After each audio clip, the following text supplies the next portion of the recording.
Bah, je sais pas, ça y est, je suis en direct, je crois.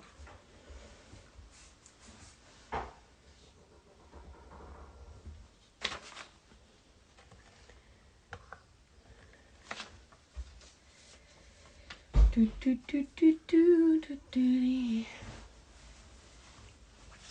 ferme la porte du coup, baby.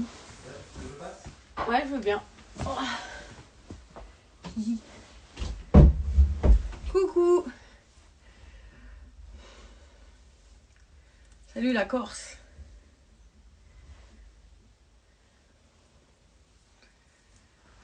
Salut tout le monde.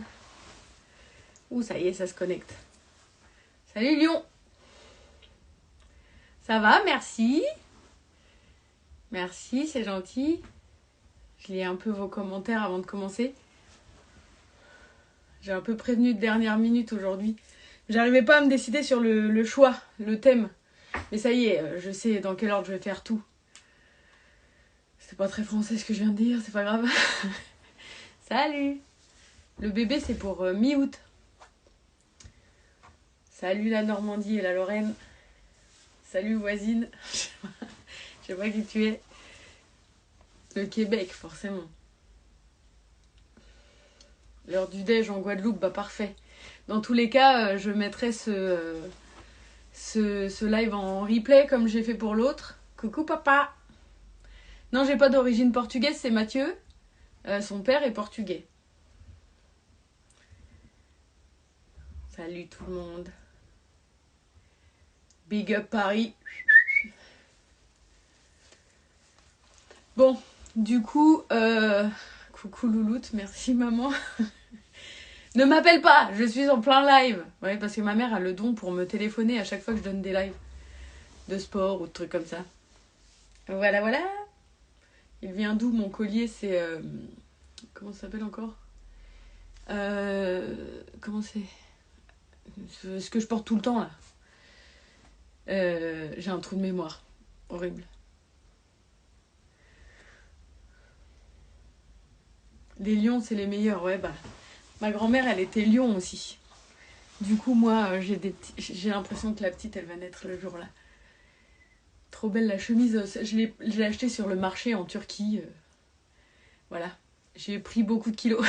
Je veux pas le dire, il y a ma mère dans le coin, elle va crier. Non, j'en suis... Oui, voilà, c'est Maison Dorée, ce collier.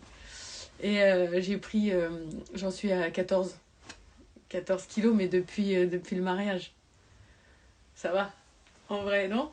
Allez, alors j'ai mon nounours qui est revenu de la baby shower aussi, également, qui m'accompagne aujourd'hui. Je suis pas dans le salon, je suis dans la chambre d'amis. Parce que comme ça Mathieu est tranquille, il peut regarder la télé. Alors, aujourd'hui, le thème du live, c'était donc sur le sport et la nutrition. Parce que vous avez été nombreux souvent à me poser des questions sur le sport et sur... Maman, arrête de commenter sur mon poids. Je suis sûre qu'elle dit... Bref, vous avez été nombreux à me poser des questions sur quel était mon parcours sportif avant. Donc je voulais vous parler de ça et je voulais faire le lien avec la nutrition parce que du coup les deux sont quand même hyper liés. Je vais essayer de faire abstraction des commentaires. C'est hyper dur en fait de se concentrer sur un sujet quand il y a tous les commentaires qui défilent. Et d'ailleurs, s'il y a quelqu'un qui sait, j'aimerais bien conserver les commentaires pour pouvoir répondre à certaines questions après coup. Parce que pendant le live, j'ai pas forcément la possibilité de tout lire. Et du coup, j'aurais bien aimé faire des petites vidéos complémentaires. Par exemple, sur la grossesse, la dernière fois, il y a quelqu'un qui m'a envoyé des captures d'écran. Et j'ai pu voir qu'il y avait quand même pas mal de questions auxquelles j'avais pas forcément pu répondre. Et du coup, j'aimerais bien faire une vidéo réponse à toutes les questions. Donc voilà, si quelqu'un a la solution. Donc, le sport, très très très grosse partie de ma vie. En fait, pour info, donc depuis toute petite, je bouge dans tous les sens. Je suis la dernière d'une famille de 4 enfants. Donc je pense que j'ai souvent voulu suivre mes frères et sœurs dans les délires. Et du coup, ma mère m'a rapidement mise à plusieurs sports, plusieurs activités pour calmer mon hyperactivité. Enfin, je crois pas avoir été diagnostiquée hyperactive, mais En tout cas, je bouge pas mal.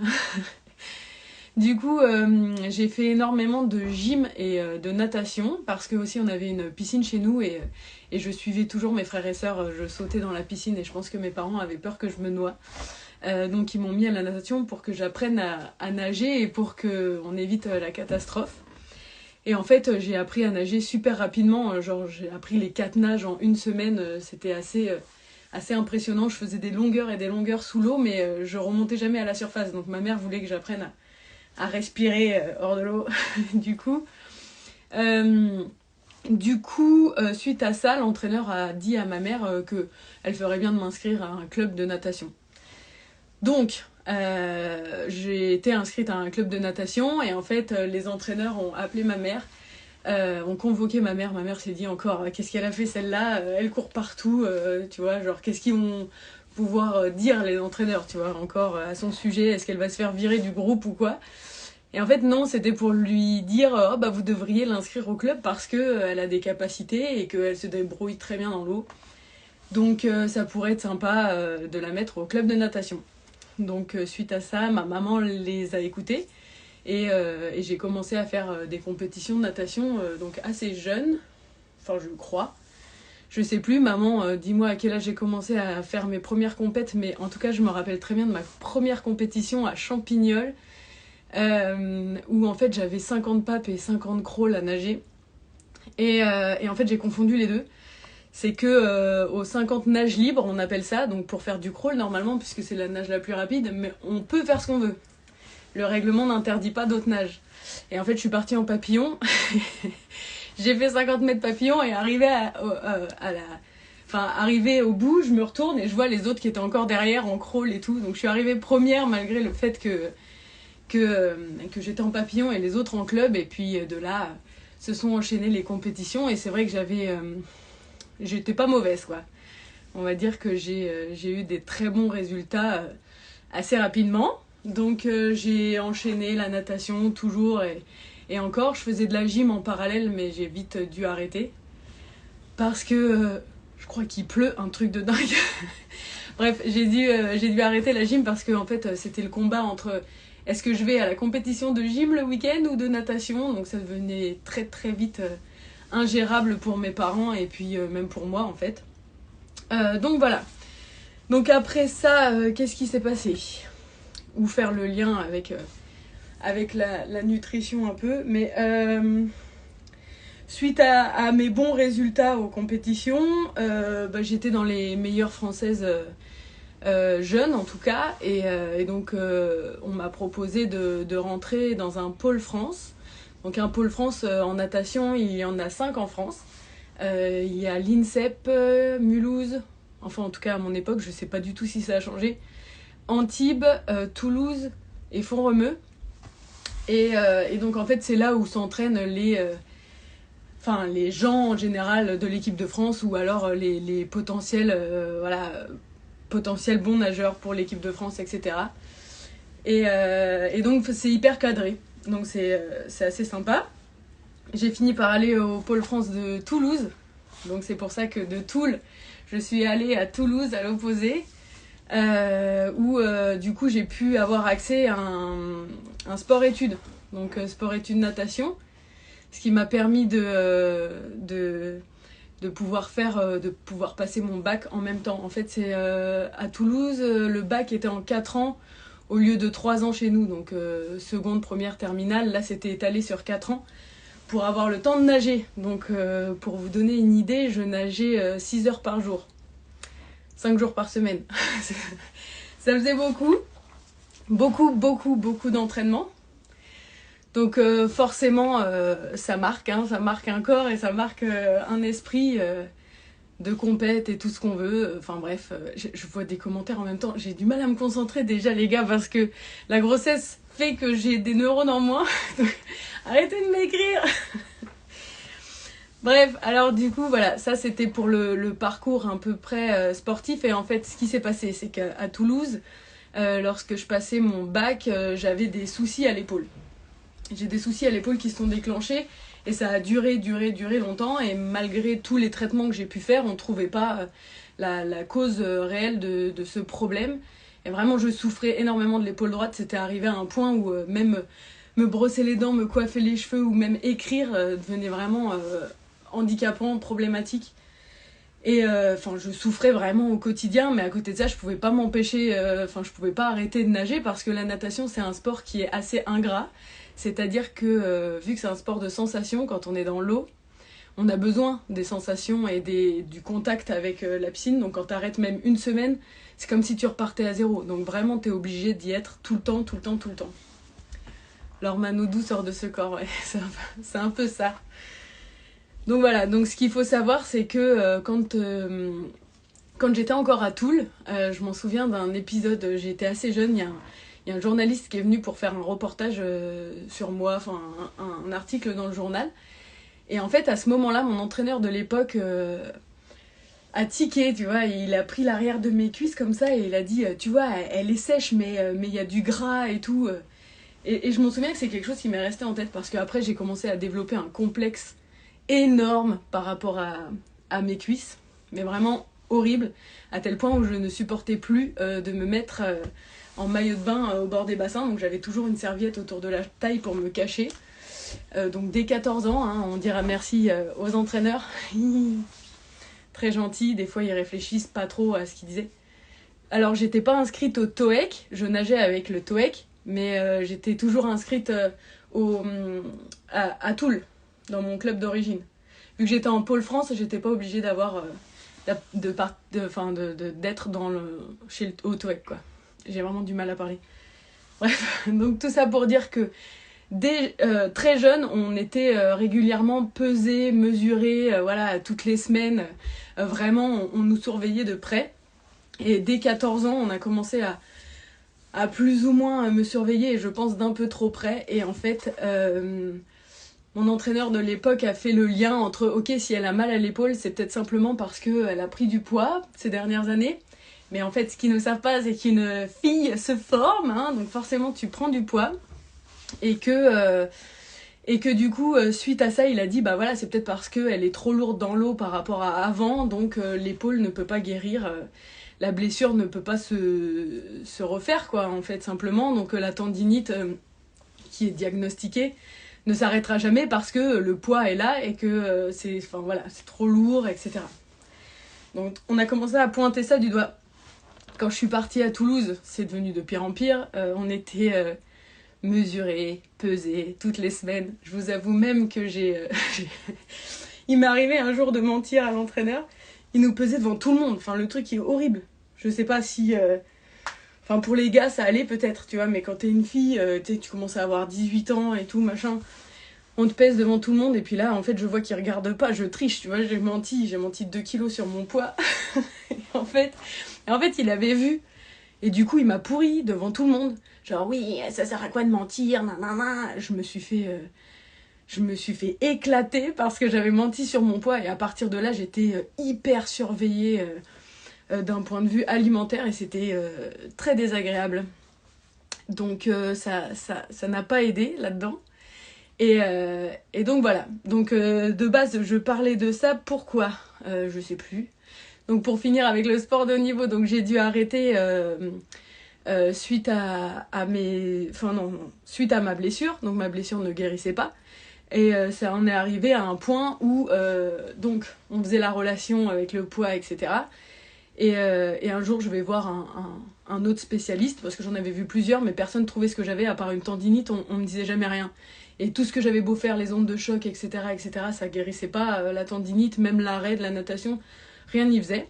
Donc du coup, là, on m'a découvert que j'avais l'acromioclaviculaire qui était déplacé. Donc là, on parle de thème un peu technique, mais en fait, j'avais le haut de l'épaule et le haut de la clavicule, en gros, qui était mal positionné, ce qui fait que les tendons de la coiffe, les tendons qui sont dans l'épaule et qui passent là, il y en a 5.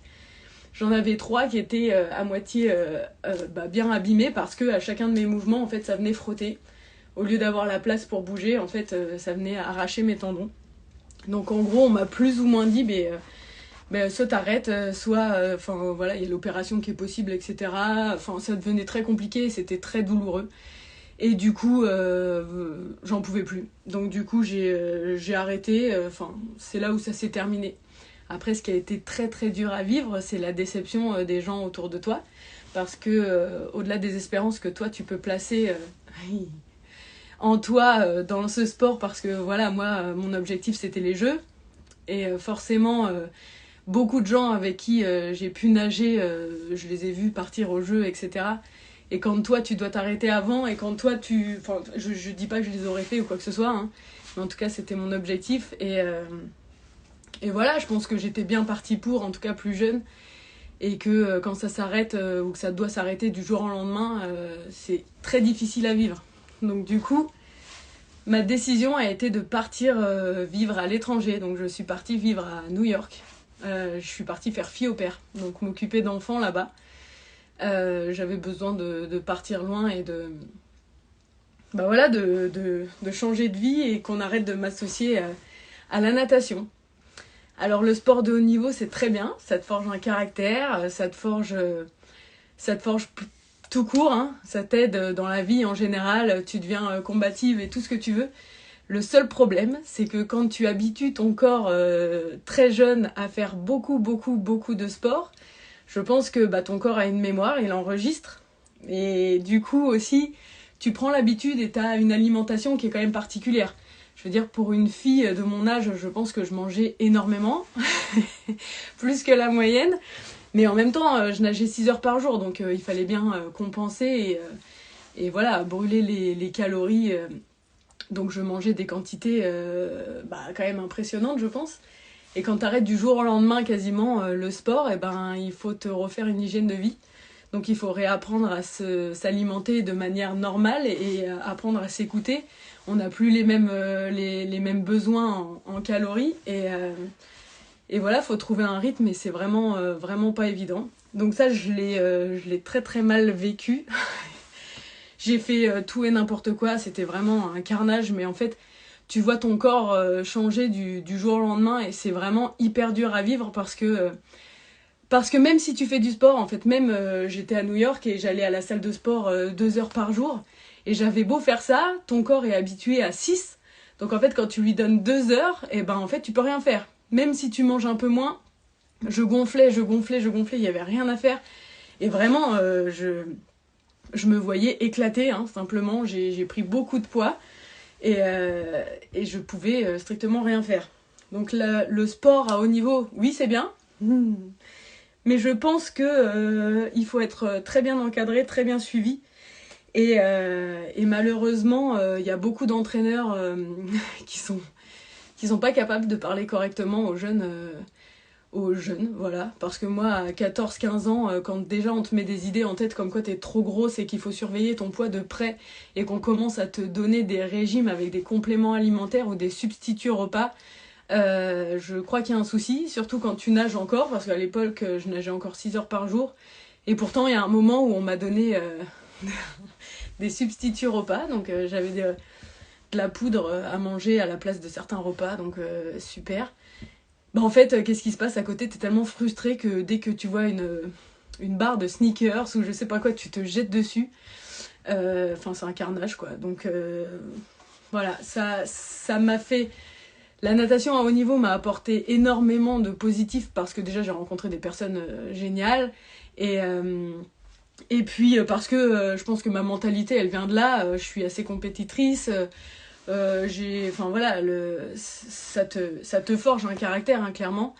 Et j'ai toujours eu envie d'aller au bout de tout ce que j'entreprends parce que je pense que la natation m'a aidé à être comme ça. Mais derrière ça, l'arrêt du sport de haut niveau est très très très compliqué à gérer.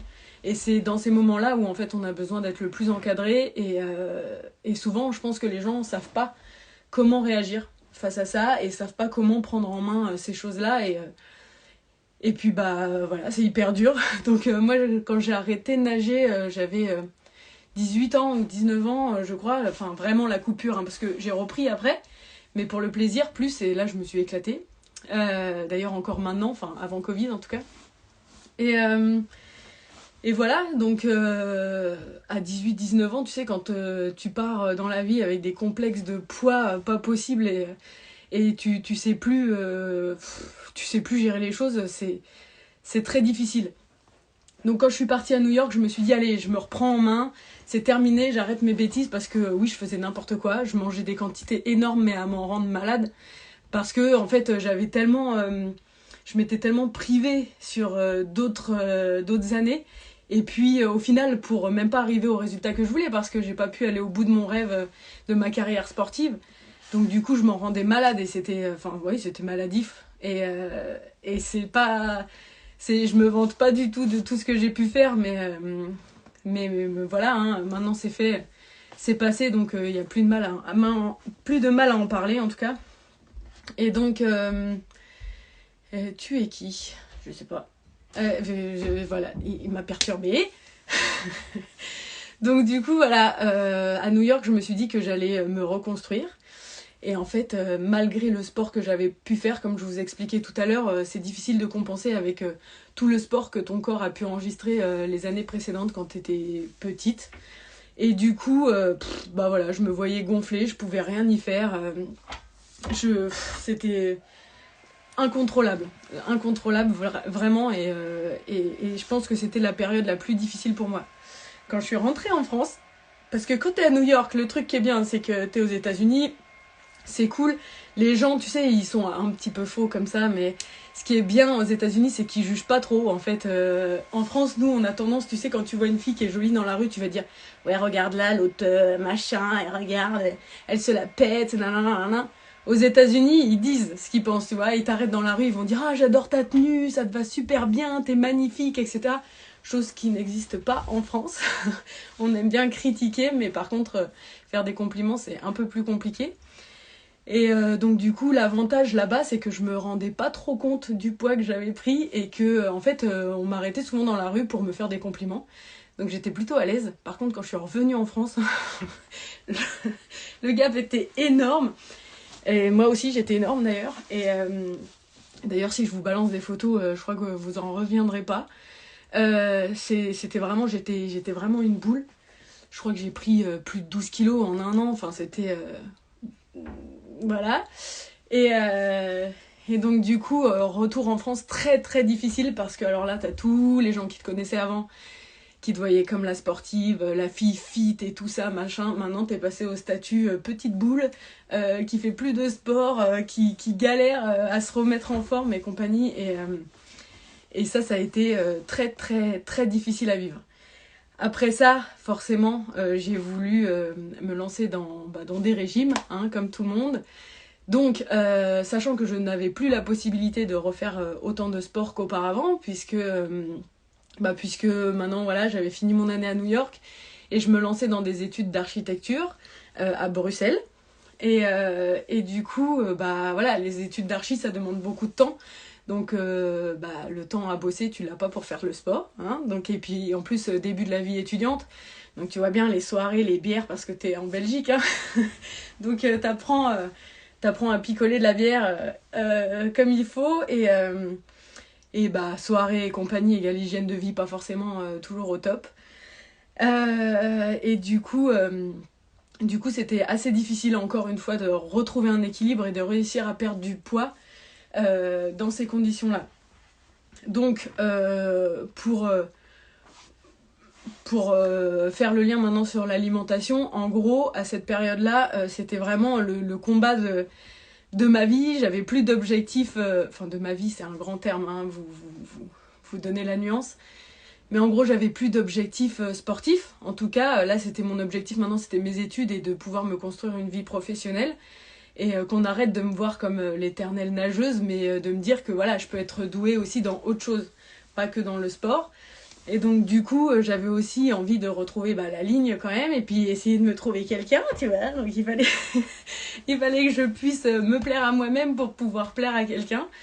Donc du coup voilà, je me suis lancée dans tout un tas de régimes. Alors là, je pense que moi, ce qu'il faut savoir, c'est que j'adore tester les choses, hein, donc je teste tout. Je suis le cobaye de plein de choses. Et j'ai testé vraiment tous les régimes possibles et inimaginables.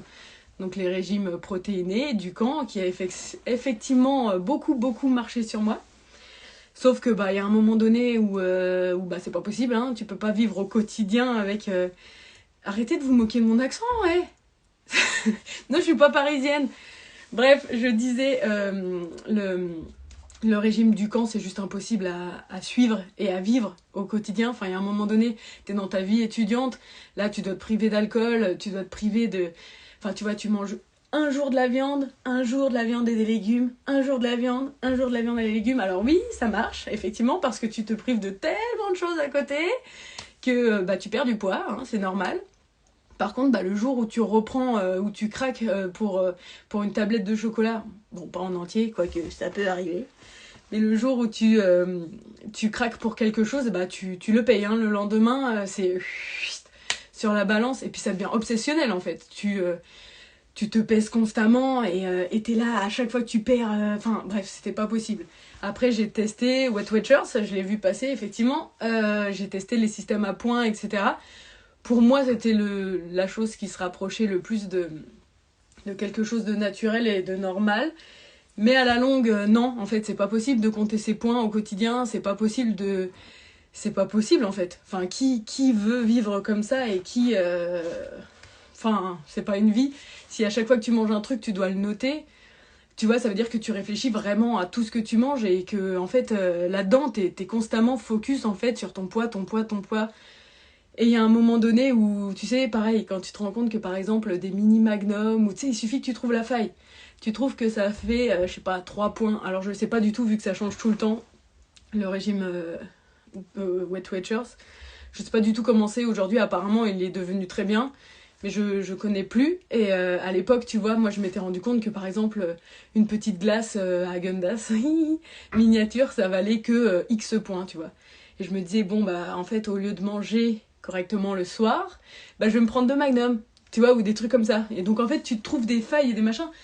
Mais au final, c'est pas réapprendre à manger, en fait. C'est juste jongler avec un système et trouver la faille. C'est comme l'administration française ou tout ce qui va avec, tu vois. Quand tu peux essayer d'esquiver des trucs. Bref, en tout cas, pour moi, c'était pas possible et je voulais pas que ça redevienne obsessionnel et que ce soit la nourriture qui guide mon quotidien. Parce que ça, c'était plus possible et j'avais vraiment envie d'apprendre à lâcher prise avec ça. Donc, qu'est-ce que j'ai fait comme autre régime? Je les avais notés là pour m'en rappeler. Non mais attends. J'avais fait donc les compléments alimentaires, carnage, substitut repas, surtout pas, merci les... Je vais pas citer les marques parce que voilà, mais bon, tu vois bien, hein, les petites poudres et compagnie, moi c'est pas du tout mon délire. Les trucs restrictifs, hein, bah tu vois, genre... le truc où tu finis de manger, t'as encore la dalle, hein, et bah clairement, tu tiens 2-3 jours, et le 4e jour, bah tu te jettes sur le paquet de chips, et le paquet de gâteaux, et le machin, le truc, tu vas à un apéro, t'es focus sur tout ce qu'il y a à manger, et t'écoutes même pas les gens autour parler tellement tu te goinfres. Donc non, c'est pas possible non plus. Le sport intensif, bah en fait, c'est cool, quand t'as le temps. Et puis le jour où t'as plus le temps, bah en fait ça pose un peu problème parce que du coup ton corps il sait plus sur quel pied danser quoi. T'as pris un rythme et puis d'un coup tu casses le rythme. Enfin en fait il faut être trop constant.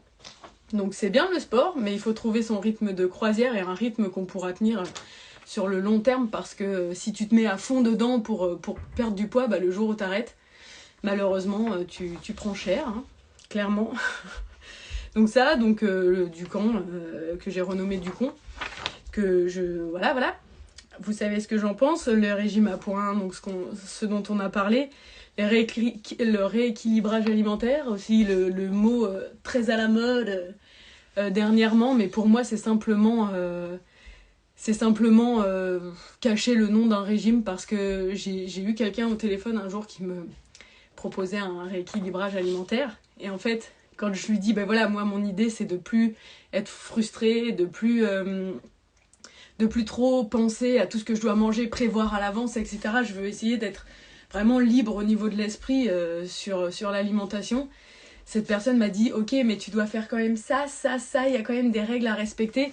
Et en fait, je me suis dit, mais t'as rien compris, en fait. T'as rien compris à ce que je t'ai dit. Enfin non, justement, j'ai envie de me libérer de tout ça. Donc... En tout cas, je sais pas, peut-être que c'est bien.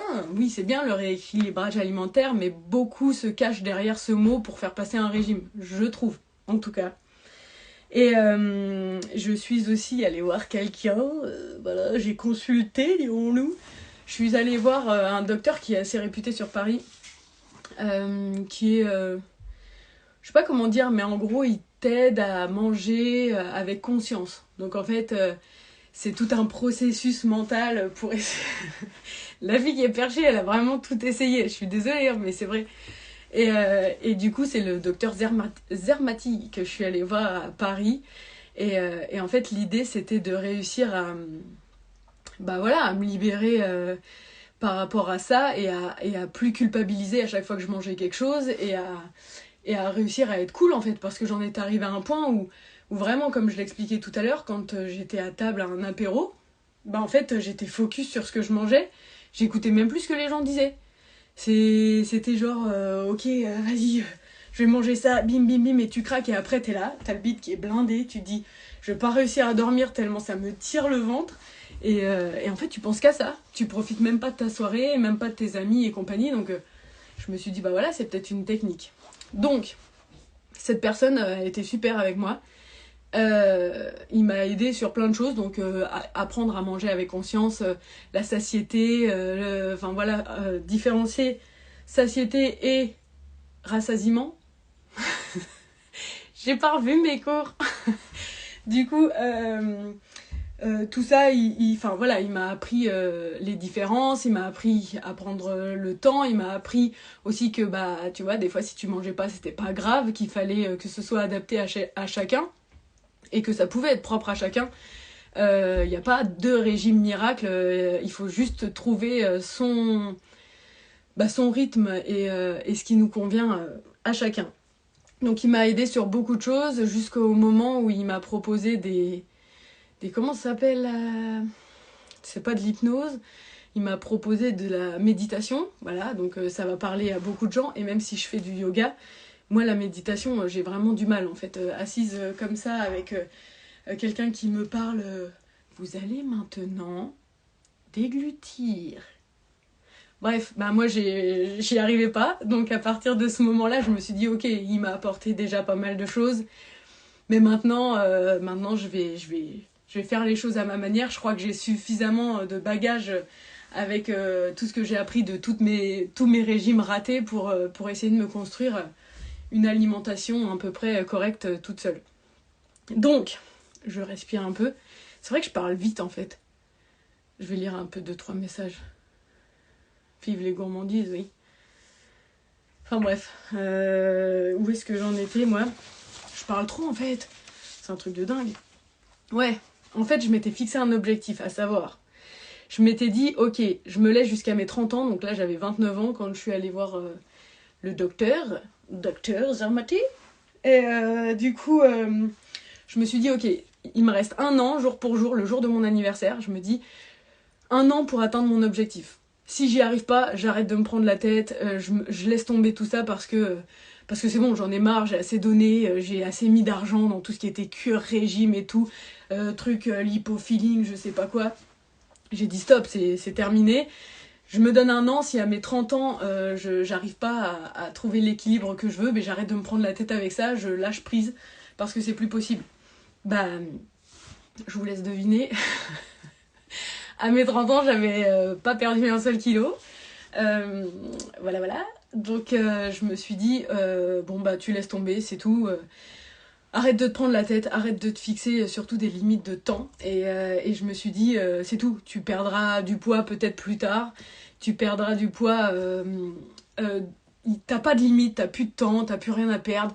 Pareil avec les mecs en fait, hein. J'étais pareil en mode, ok, faut que je trouve quelqu'un, et puis en fait, il y a un moment donné, quand t'es tellement focus sur quelque chose, bah, c'est là où tu rates tout, où tu fais tout mal. Donc je me suis dit, le lâcher prise. Et là, ça a été la clé. En tout cas pour moi, ça a été ma solution. Je me suis dit, écoute, au lieu de faire du sport pour perdre du poids, parce que ça en était devenu là, le sport c'était même plus un plaisir, le sport c'était devenu une manière de perdre du poids plus vite, ou une manière de me remuscler, etc. Mais j'avais beau courir et faire tout ce que vous voulez, je ne perdais pas de poids, je devenais dingue, je me disais c'est pas possible, je suis maudite, mon corps il a enregistré tout ce que j'avais fait avant et maintenant impossible de perdre. Et là, à partir de ce moment-là, je me suis dit, je vais faire des sports pour une fois qui me font kiffer et pas des sports dans l'objectif de perdre du poids. Donc du coup, j'ai choisi des sports que j'avais envie de faire depuis longtemps, mais que je faisais pas parce que je me disais pas assez cardio. Donc je me suis orientée vers le yoga, notamment parce que je me suis dit, tiens, il y a quelque chose que j'aimerais faire depuis longtemps, c'est regagner ma souplesse. Et du coup, j'ai dit, bah le yoga, trop bien. En plus, il y a des petits challenges de posture, etc. Donc je me suis dit, le yoga. Donc c'était pas pour la méditation, tout ça, c'était pour autre chose, mais chacun ses raisons. Et ensuite, je me suis dit, tiens, il y a un truc qui a l'air trop fun que j'ai envie de faire. Bah, il y avait le pole dance. Et du coup aussi le cerceau aérien. Donc c'est un peu le même délire, mais dans un cerceau. Et du coup, c'est pareil, c'est en mode figure, etc. Et je trouve ça hyper beau à voir, et puis assez sportif et tout, donc un beau challenge. Donc je me suis dit, je vais faire ça, et puis en plus je vais reprendre la natation, mais en mode pareil, pas prise de tête, je m'éclate, j'y vais quand je veux, j'ai des objectifs, ok, je fais des compètes et tout ça, mais je me prends pas la tête. Du coup, c'est ce que j'ai décidé de faire. Et en fait, je me suis rendu compte aussi, j'ai allié ça, donc les sports de plaisir, et non plus des sports cardio pour fondre. J'ai allié ça avec une alimentation. Je me suis dit, je pars du principe. Bon, déjà, une chose. J'ai regardé un documentaire qui s'appelle Sugarland. Je sais pas si vous l'avez déjà vu. Trop bien. Où déjà, j'ai réalisé pas mal de trucs. Et puis, je commençais à comprendre aussi que je mangeais beaucoup trop de sucre. Et qu'il fallait que je fasse quelque chose par rapport à ça. Donc déjà, je me suis énormément calmée sur tout ce qui était sucre raffiné. Et j'ai décidé de ne plus manger de sucre raffiné. Je m'autorise tous les autres sucres, mais pas le sucre en poudre directement, ou voilà. Donc tout ce qui était thé, café au lait, etc., etc. Fini les sucres. On s'y fait très très vite. C'est un coup à prendre. Après, si on peut pas s'en passer, c'est pas grave. Mais c'est vrai qu'il vaut mieux privilégier d'autres types de sucre que le sucre raffiné, qui est au final assez mauvais pour la santé. Si vous n'avez pas vu ce documentaire, je vous invite à le regarder parce que vraiment, il est... Enfin, moi, je sais que ça m'a fait un petit électrochoc. Donc voilà. Donc déjà, par rapport au sucre, ensuite, je me suis dit, je vais arrêter d'acheter des choses toutes prêtes. Parce que je sais pas vraiment ce qu'il y a dedans. Et dans les trucs préparés, il y a des additifs, il y a du sucre, énormément de sucre. Et en fait, c'est pareil. Quand tu prends du jambon, on va prendre un exemple tout bête. Quand tu prends... pareil, il y a un livre que j'avais lu, mais je saurais plus... Je sais plus c'est quoi, mais c'est par rapport au sucre et tout. Je vous le remettrai dans le replay si je retrouve le truc. Mais en gros, il disait de regarder les étiquettes des aliments qu'on achète. Et c'est vrai que maintenant, tu vas au centre, faire tes courses, tu regardes le jambon. Et quand tu vois que le deuxième ingrédient cité dans le jambon, c'est du sucre, saccharose, dextrose et compagnie, tu te dis, il y a quand même un problème. Parce qu'à la base, t'es censé manger de la viande et des protéines, et au final, en fait, tu bouffes du sucre, quoi. Donc j'ai essayé de faire attention un peu plus à ce que j'achetais, d'acheter des produits peut-être plus chers, mais meilleure qualité, avec moins d'additifs ou des trucs un peu particuliers. Et je me suis dit, maintenant, plus de trucs préparés. Que ce soit gâteau, plat, etc. Je vais essayer de faire les choses moi-même, et au moins je saurai ce qu'il y a dedans, et je pourrai contrôler plus ou moins ce que je mange. Donc je me suis dit ça. Donc c'était ma ligne directrice, et je me suis dit aussi que quand je composais mon assiette, enfin à chacun de mes repas, j'essayais d'avoir vraiment l'équilibre classique, donc c'est-à-dire féculents, protéines, légumes. Donc en général on dit tu prends ton assiette, tu fais la moitié de légumes, un quart protéines et un quart féculents. Et j'ai aussi essayé de prendre l'habitude de prendre des féculents plutôt complets, mais sans me prendre la tête, parce que on va pas mentir, hein, les pâtes complètes par rapport à des pâtes normales, c'est pas très bon. Mais du coup, tu sais parfois trouver des petites alternatives, et quand tu fais des mélanges, au final, tu sens pas la différence. Donc quand je peux, je prends des trucs complètes, et sinon, quand j'ai pas envie de me prendre la tête, je prends des pâtes blanches classiques. Mais voilà, quand je peux, pareil, le pain, j'essaie d'éviter le pain blanc ou le pain de mie blanc. Voilà, j'essaie toujours de prendre aux céréales, etc. Ça tient mieux au corps. Et donc voilà, à chaque fois, à chaque repas, je me disais, j'essaye de composer avec ces trois éléments-là. Et je sais que j'ai le droit à du gras, en tout cas du bon gras. j'évite le beurre, mais par contre toutes les huiles, il n'y a pas de souci. Et puis après en dessert, un fruit ou quelque chose comme ça. Et même si j'ai envie de sucrer, si j'ai envie de craquer pour du chocolat, je craque en fait. Je vais pas me prendre la tête, mais je vais le faire avec modération. Parce qu'à partir du moment où je me dis, je sais que j'y ai le droit, je me l'autorise, et dans le cerveau ça va pas être une restriction. Et ça veut dire que la fois d'après, quand j'aurai envie de chocolat, je vais me dire, oh c'est pas grave, au pire je le mangerai demain. Je vais pas me jeter sur la tablette en mode, ok ça fait 4 jours que je me restreins, trop tard, craquer pour craquer, je finis la tablette, tu vois. Donc voilà. Voilà les lignes directrices que je me suis données. Et en fait, quand c'est comme ça, tu commences à t'y prendre, tu t'y prends goût en fait, et tu commences à apprécier ce que tu manges, et en plus, tu découvres des recettes et des trucs auxquels tu n'aurais jamais pensé auparavant. Et pareil pour les gâteaux, vu que j'avais décidé de plus acheter de gâteaux tout faits, je me préparais des choses, et il y a pas mal de recettes que j'ai trouvées sur l'application de Sissi Mua, j'aime beaucoup ce qu'elle fait. Et notamment le blondie ou les trucs comme ça, juste trop bien. En fait, tu te dis au début, ok, je vais faire un cake à base c'est quoi, d'haricots blancs. Donc déjà, tu sens la boîte, tu dis, oh mon dieu, je vais vomir. Tu vois le truc. en fait, quand tu goûtes, après, tu dis, ah ouais. En fait, il y a des trucs comme ça, tu sais pas, mais c'est trop bon. Donc j'ai commencé à me faire des gâteaux comme ça que je réalisais moi-même, sans sucre raffiné, encore une fois. C'était ma seule contrainte, on va dire. Et en fait, tu te rends compte que déjà, tu te fais un gâteau, ça t'a coûté 5 € et tu peux en manger un peu toute la semaine. Alors, et en plus, avec l'esprit libre, parce que tu te dis, il n'y a que des bons produits dedans. Alors que quand tu achètes un paquet de gâteaux, déjà, tu le manges en un coup parce que c'est hyper sucré, donc du coup, ça donne envie d'y retourner. Et voilà, donc plein de petites astuces comme ça. Après, je ne suis pas une professionnelle de la nutrition, je n'ai pas fait d'études en nutrition, mais c'est juste moi ce que j'ai trouvé, ce qui me correspondait le mieux. Je sais que j'ai essayé aussi jeûne intermittent, etc., machin. Bon, il faut savoir aussi que le jeûne intermittent, ce n'est pas un régime, c'est une... Moi, ça m'aidait à plus... à avoir un meilleur transit. Mais c'était pas du tout dans un objectif de perdre du poids. Mais après j'ai trouvé que ça me correspondait pas, que ça m'allait pas. J'aime trop le petit-déj et j'aime trop manger le soir aussi. En fait, j'aime trop manger. Du coup, j'arrivais pas à tenir le rythme. Mais après, c'est bon de temps en temps. Enfin, faut se dire, c'est pas parce que tu sautes un repas non plus que le repas d'après tu vas prendre le double. Il faut être assez libre. Et en fait, vraiment la clé, c'est le lâcher prise. Et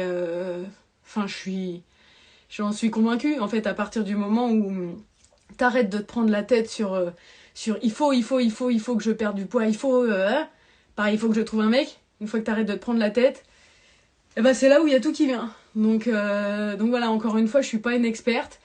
Je suis pas nutritionniste ou quoi que ce soit. Mais c'est les petits conseils que je peux vous donner en tout cas. Donc voilà. Et pour en revenir à ça, quand j'ai commencé à mettre ça en place, j'ai perdu 12 kilos en un an. Et sans me forcer. Voilà, donc en fait, ça a plutôt bien marché. Et puis après, je suis tombée enceinte. Et du coup, j'ai tout repris. Et voilà, on va s'y remettre à la fin de la grossesse. Et puis, on verra. Hein. Inch'Allah, ça va aller, ça va le faire. Il faut éviter de dire il faut. Oui, voilà, mais en fait, il faut... Ah tu vois, je le dis tout le temps aussi. Qu'est-ce que je peux dire à la place ? Ne te prends pas la tête. Ça ira. Cuisse de poulet grillé, yay ! Mais après, c'est pareil, tu vois, quand tu dis protéines, ok, on dit toujours le poulet, c'est moins gras, blablabla.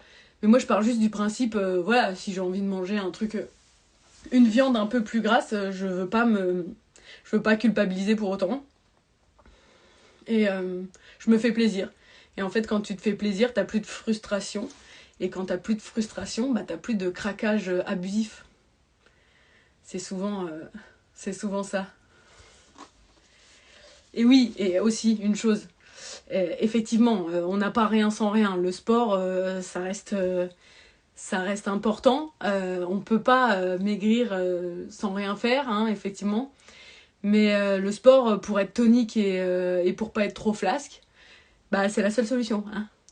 La lipo, les massages drainants, les machins et tout ça, ça dure qu'un temps. En général, c'est pas ça qui va vous faire atteindre les résultats, en tout cas sur le long terme. Donc voilà, je pense que j'ai fait le tour de la question. J'ai parlé vite, 45 minutes. Je suis pas mal niveau timing, franchement. Je m'en sors bien. C'est bon pour la circulation sanguine. Oui, bah après, je dis, c'est libre à chacun. Il faut trouver, il faut manger ce qui vous plaît. Il faut jamais se forcer à manger quelque chose juste parce que vous avez entendu dire que c'était bon. Alors, j'essaye de lire 2-3 commentaires. Et après, je vais arrêter parce que je parle trop. Compliqué de manger... Attendez, regarde. Ah, ça va trop vite, les gars. Moi, j'y arrive pas. Bon, bah, c'est cool si mon discours, tu adhères. Je te reconnais. Ouais, bah, après, c'est long, en vrai. Je pourrais en parler beaucoup plus longtemps, mais j'ai pas envie de vous saouler. Mathieu, lui, avec son placard rempli de chocolat, bah ouais. Mais là, ça va que je suis enceinte, parce que du coup, je me le permets, tu vois. Je dis, allez, s'il y a un moment où je peux me faire plaisir, maman, bouge-toi les oreilles. Je mange presque pas de sucre. Oui, j'ai un débit de parole assez important. Ouais, mais en fait, c'est hyper dur de se retrouver face caméra avec 2000 personnes qui te regardent et tu te dis, il y en a qui arrivent en cours de route, ils vont rien comprendre. C'est pas évident. Manger en toute petite quantité, bah ça après c'est chacun son délire, hein. Faut manger à sa faim. Faut s'arrêter de manger quand on n'a plus faim en fait, hein. Faut pas aller au-delà. Mes petits kilos en plus me vont bien, ouais. Moi j'ai fait ta méthode et j'ai perdu 13 kilos en 3 mois. Bah après, il faut faire attention aussi parce que 13 kilos en 3 mois, enfin je sais pas combien tu en avais à perdre avant, mais c'est impressionnant. Mathieu, il avait peut-être pris un peu de poids, mais là il a repris la salle et il est tout beau. C'est gentil. Comment s'appelle le documentaire? C'est Sugarland. C'est Sugarland. Sugarland. C'est impressionnant. Hein. D'ailleurs, il parle du sucre et des addictions et de tout le sucre qu'on peut retrouver dans les aliments, dans les sauces toutes faites ou même dans les jus. Parce qu'il y en a plein qui disent je vais prendre un jus plutôt que de manger une pomme. Et quand tu te dis que dans un verre de jus d'orange ou de jus de pomme, bah, la manière dont est traité le fruit, tu te retrouves avec beaucoup plus de sucre. En tout cas, enfin, c'est assez intéressant. Je vous invite à le voir, ils en parlent mieux que moi. Montre ton gros bidon. Ah ouais, mais là, les gars, il est fatou, hein, quand même. Voilà. Ça pousse bien, quand même, hein. Il reste 1 mois et demi. C'est pour ça. Non, pas là pour me juger, mais c'est juste que... Tu sais, c'est bizarre déjà de parler toute seule et tout, et puis il y a Mathieu qui est à côté, il doit se dire, mais qu'est-ce qu'elle dit, celle-là?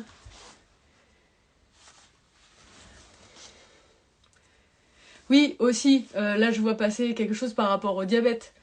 Moi je me suis beaucoup basée sur mon amie Léa, donc qui est diabétique, pour me dire en fait voilà, il y a des dysfonctionnements du corps, tu dis pourquoi? Et bah forcément le diabète c'est lié au sucre et tu te dis que forcément le sucre du coup il y a peut-être un souci, tu vois.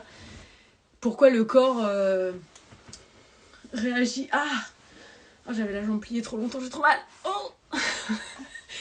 Du coup, voilà, par rapport à Léa, on a beaucoup échangé par rapport à tout ce qu'elle a pu m'apprendre avec le diabète, etc. Et c'est vrai que quand tu approfondis la question, tu te rends compte que le sucre, c'est vraiment nocif pour la santé. En tout cas, bien pire que le gras, qu'on a longtemps mis en avant, enfin plutôt pas mis en avant, mais critiqué. Alors qu'au final, il y a beaucoup de bons gras et le gras, c'est pas mauvais à la santé. Mais après, ça dépend quel gras et puis ça dépend des quantités, mais voilà. Le maillot du Portugal, il m'allait bien. Bah ouais, mais ce soir, c'est le maillot de la France, les gars. Enfin, je crois que c'est ce soir. Mathieu vient aussi. Alors attendez, je vais demander à Mathieu qu'il me fasse un petit coucou. Et après, je vous dirai au revoir. Je vous laisse avec le nounours. Non, je tourne pas trop la caméra parce que c'est trop le cirque. Ou alors je pars avec... Attends. Alors, on va voir Mathieu. Oh. Regardez pas, c'est trop le cirque. Je suis pas rangée. Pas de diabète gestationnel pour moi, non. Il est parti. Oh, il est parti. Mathieu, il est parti, je suis tout seul. Il est parti avec le chien. Bon bah désolé, vous allez pas pouvoir le voir. Bon voilà, bon j'espère que ce petit live vous a plu. J'ai essayé de synthétiser. C'était pas forcément évident. Et puis il y a beaucoup de choses à dire. Je sais pas si c'est ce à quoi vous vous attendiez, mais en tout cas, j'ai fait au mieux. Et la chambre du baby, elle est pas prête parce que j'ai pas encore la maison. Et normalement, la signature définitive pour notre maison, c'est le 22 juillet. On a eu la nouvelle tout à l'heure. Donc voilà, je vous fais des bisous. Je vous mets ce live en replay. Et puis, je vous dis à la semaine prochaine pour le live. Je pense que je vais faire sur... c'était quoi ?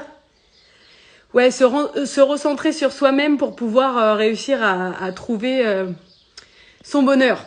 Et je pense que je vais demander à Estelle Dossin d'animer ce live avec moi.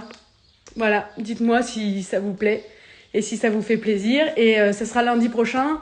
Et lundi d'après, le live sur mes études et sur mon boulot. Beaucoup me posent la question, mais voilà, ça arrive. Je vous fais des bisous, à bientôt.